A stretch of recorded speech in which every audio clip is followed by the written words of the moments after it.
प्यारे भाइयों बहनों, सब प्रेम नमस्ते। हमारा सत्ता प्रकाश का पाठ चल रहा है, नवम समुल्लास का, जिसका विषय है विद्या विद्या बंध मोक्ष। तो हम यहाँ पहुँच गए हैं।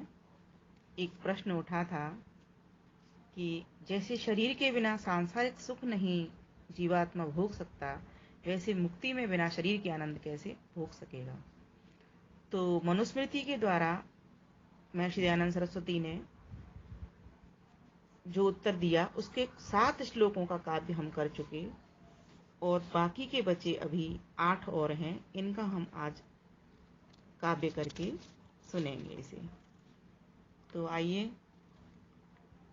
अब ये जो 8वां श्लोक है वह क्या कहता है।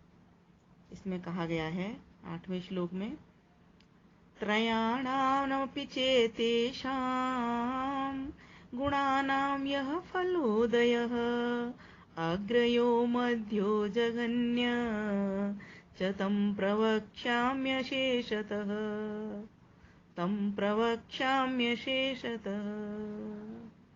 इसके भीतर कहा गया है, मनुष्य इस प्रकार अपने श्रेष्ठ, मध्य और निकृष्ट स्वभाव को जानकर उत्तम स्वभाव का ग्रहण करे और मध्य और निकृष्ट स्वभाव का त्याग करे, और यह भी निश्चय जाने कि जो जीव मन से शुभ व अशुभ कर्म को करता है, उसको मन से, वाणी से किए को वाणी और शरीर से किए को शरीर से सुख दुख भोगना होता है।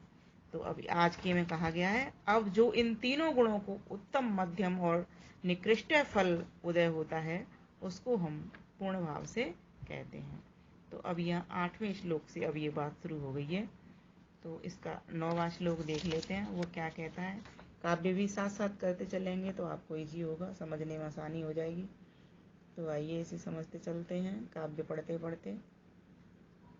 बहुत ही रोचक प्रसंग है ये।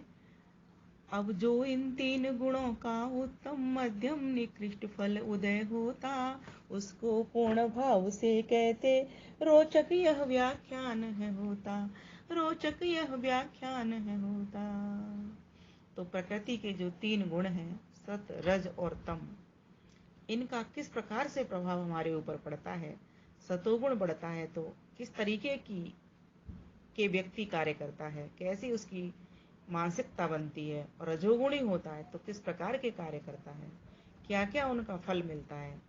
तमोगुणी होता है तो फिर क्या फल उसका होता है, तो यह हम सब जानेंगे। तो 9वें में कहा, जब सत्वगुण का उदय होता है तब तो व्यक्ति वेदों का अभ्यास, धर्मानुष्ठान, ज्ञान की वृद्धि, पवित्रता की इच्छा, इंद्रियों का निग्रह, धर्म क्रिया और आत्मा का चिंतन होता है। ये सत्वगुण का लक्षण है। आओ प्रथम सत्वगुण जाने, यह जो उदय यह हो उदय तो क्या होता है। वेद का अभ्यास, धर्म अनुष्ठान, ज्ञान वृद्धि चिंतन होता है, ज्ञान वृद्धि चिंतन होता है। पावन इच्छा इंद्रिय निग्रह, पावन इच्छा इंद्रिय निग्रह, धर्म कार्य ये इसके लक्षण, सभी यज्ञ उपकार निहित हैं, करें आचमन उत्तम शिक्षण, करें आचमन उत्तम शिक्षण। तो कहा, जब सत्वगुण उभर आता है तो क्या होता है, व्यक्ति को वेद पाठ में रुचि बन जाती है, धार्मिक कार्य करता है, वो धर्म का अनुष्ठान करता है, जप तप करता है, ज्ञान में वृद्धि करने के लिए उत्सुक होता है, चाहता है कहीं से ज्ञान मिले और बढ़ाने के लिए वो पुरुषार्थ करता है, खूब अपनी आत्मा का चिंतन मन करता है, अच्छी अच्छी शुभ संकल्प वाली इच्छाएं उठाता है, इंद्रियों पर विजय प्राप्त करता है, धार्मिक कार्यों को करने के लिए आगे बढ़ता है, सारे काम उपकार के लिए ही वो करने के लिए आगे बढ़ता है। इस प्रकार से स्वयं तो वह आचमन करता ही है, औरों को भी प्रवचन कर आगे अच्छे मार्ग पर, ज्ञान के मार्ग पर, ईश के मार्ग पर वह बढ़ा देता है। तो इस प्रकार से सतोगुणी व्यक्ति की पहचान कर लेनी चाहिए, और सतोगुणी व्यक्ति को खुद भी अपनी पहचान कर लेनी चाहिए कि मेरा कौन सा गुण उभरा हुआ है। जिस वक्त सतोगुण उभरा होता है उस वक्त रजोगुण और तमोगुण दोनों दबे रहते हैं। तो आइए अब रजोगुण को जानते हैं, रजोगुण का क्या फल होता है। तो कहा, रजोगुण का क्या होता उदय फल, आओ दूजा इसको जाने। सत्व तमोगुण अस्त भाव हो, रजोगुण का प्रभाव मुख्य माने। रुचि आकर्षण धैर्य त्याग, असत्य कर्मों का रहे ग्रहण। विषयों की सेवा में प्रीति, रजोगुण प्रधान रहे लक्षण। रजोगुण प्रधान रहे लक्षण। तो रजोगुणी व्यक्ति कैसा होता है तो बता दिया महर्षि आनंद सरस्वती कहते हैं, ऐसा व्यक्ति का जो गुण है जो वह रज बढ़ जाता है और सतोगुण और तमोगुण छुप जाते हैं, उसके दब जाते हैं, अर्थात अस्त भाव हो जाता है। तब आरंभ में रुचिता, धैर्य त्याग, असत कर्मों का ग्रहण, निरंतर विषयों की सेवा में प्रीति होती है। तभी यह समझ लेना चाहिए कि रजोगुण प्रधानता से मुझ में बरत रहा है, और सामने वाले व्यक्ति को भी पहचान सकते हैं कि वो व्यक्ति किस तरह का है। अब आइए तमोगुण को देखते हैं। तमोगुण में क्या होता है तो कहा, अब आती है तमोगुण वारी, जब उभरे तम पूरे प्रभाव से।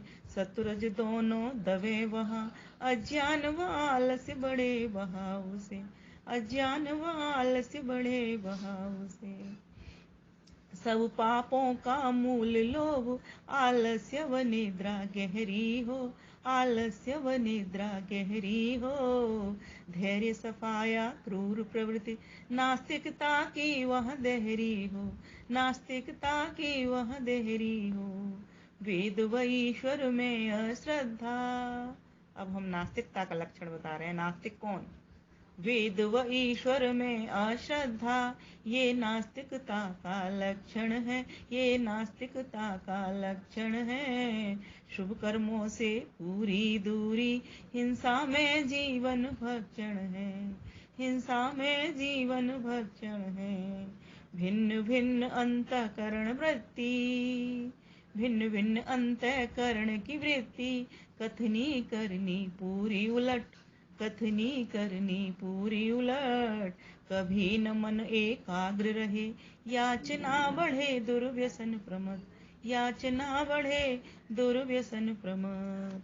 तो तमोगुण व्यक्ति कैसा होता है? उस तमोगुणी व्यक्ति का जब तम अर्थात अविद्या बढ़ जाती है, अज्ञान बढ़ जाता है, तब क्या होता है? सतोगुण और रजोगुण दब जाते हैं। तब कैसा व्यक्ति हो जाता है? वह पाप कर्म में प्रवृत्त हो जाता है, और पापों का जो मूल होता है वह लोभ होता है। और फिर कहा, आलस्य और नींद उसको सताते रहते हैं। इतना आलसी हो जाता है, बैठे ही बैठे वो खाना चाहता है, पुरुषार्थ करने के लिए आगे नहीं बढ़ता। उसके धैर्य का भी इसीलिए नाश भी हो जाता है। क्रूर हिंसक उसकी प्रवृत्ति हो जाती है। न वो वेद को मानता, न वो ईश्वर को मानता, न वो माता पिता को भी मानता। धीरे धीरे करके सबसे वो दूरी बना लेता है, और अब उसकी वृत्ति जो है वो भटकाव वाली हो जाती है। कभी भी मन उसका शांत, एकाग्र, प्रसन्न नहीं रहता। चाहता है कि बस दुष्ट व्यसनों में लगा रहूं, अर्थात पीना, खाना, मौज उड़ाना, बस यही उसकी जिंदगी हो जाती है। प्रमाद करता है। और इस प्रकार से जिस व्यक्ति के भीतर ये लक्षण दिखते हो तो समझ लेना उसके भीतर तमोगुण बढ़ा हुआ है। और अपना भी आकलन इस तरह से हम कर सकते हैं। तमोगुण के ये सारे लक्षण, जानने योग्य सभी विद्वंजन। तमोगुण के ये सारे लक्षण, जानने योग्य सभी विद्वंजन। जिस करने में लज्जा शंका, निरुत्साह भय हो आमंत्रण। निरुत्साह भय हो आमंत्रण। तो ये सब तमोगुण के लक्षण विद्वान को जानने के योग्य हैं, कि जब अपना आत्मा जिस कर्म को करके करता हुआ और करने की इच्छा से लज्जा, शंका और भय को प्राप्त होवे, तब जानो कि मुझ में प्रवृत्त तमोगुण हो चुका है, अर्थात मेरे भीतर तमोगुण आ गया है। तो इसको तुरंत ही अविद्या को निकालने का प्रयास करना चाहिए, विद्या को प्राप्त करना चाहिए। इसके लिए सत्संग, स्वाध्याय और संत जनों के पास बैठ करके विद्या को ग्रहण करना चाहिए, परमात्मा की भक्ति करनी चाहिए। 13वां श्लोक क्या कहता है? जिस कर्म से इस लोक में जीवात्मा पुष्कल प्रसिद्धि को चाहता, दरिद्रता होने पर भी चारण भाट आदि को दान देना नहीं छोड़ना, तब समझना कि मुझ में रजोगुण प्रबल है। अब रजोगुण की बात बताई। जिस करने से लोक नाम की प्रसिद्धि चाह मन बढ़ती हो, निर्धन हो पर दान न छोड़े, वहाँ रजगुण की ही बढ़ती हो, वहाँ रजोगुण की ही बढ़ती हो। तो यहाँ रजोगुण बता दिया कि रजोगुण व्यक्ति कौन है, कैसे पता चलेगा, और अपना भी कैसे पता चलेगा। तो कहा कि जहां पर अपने नाम की, यश की चिंता हो कि किस प्रकार से मैं जो काम कर रहा हूं इसका मुझे यश मिले, इसीलिए यह सोच करके भी वो निर्धन होते हुए भी निर्धनों को दान देता है, तो समझ लेना यह उसकी रजोगुणी प्रवृत्ति है, अर्थात उसको रजोगुण बढ़ रहा है।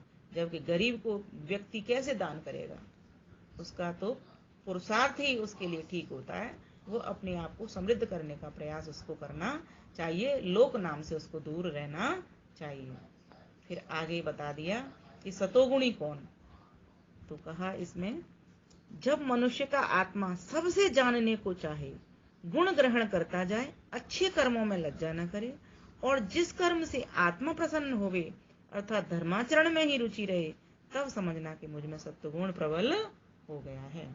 जब आत्मा हो ज्ञान की इच्छा, सद्गुण ग्रहण करे सबके, अच्छे में संकोच न लज्जा, वहाँ धर्म गति सतगुण समझे, वहाँ धर्म गति सतगुण समझे।